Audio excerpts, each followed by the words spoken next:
Allah ya ce mu rika rangwame, mu rika yin haƙuri, mu rika yafewa, mu rika sauka akan matsayinmu na fushi da ɗaukan niyyar cewa sai mun ɗauki fansa.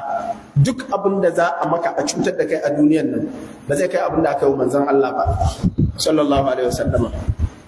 Kuma duk matsayinka da za ka yi a ce ba a maka daidai ba, baka kai annabawa laqad kunzibat rusulun min qablika fasabaru. Duk annabawa a bayan su an yi musu, su ma sai suka yi haƙuri, kai ma ka yi haƙuri. Kuma in ka zo yin haƙuri fasfahi safhal jamil, ka yi haƙuri irin wanda to na yi haƙuri kuma haƙuri ya zama dole, in ban yi haƙuri ban yi da kai, wannan ba a safhul jamil ba ne. Idan ka yi haƙuri ka yi haƙuri ta yadda ba za ka yi haƙuri na yi haƙuri kuma ka dake, ka yi haƙuri kuma ka yi murmushi, shikenan kuma a ci gaba da harka da shi tunda ka yafe masa, shine as-safhul jamil. Mu rika ganewa Allah madaukakin sarki ya ce idan wani ya maka ba daidai ba ka yi haƙuri, sai ce kai baka so Allah ya haƙuri da kai ne?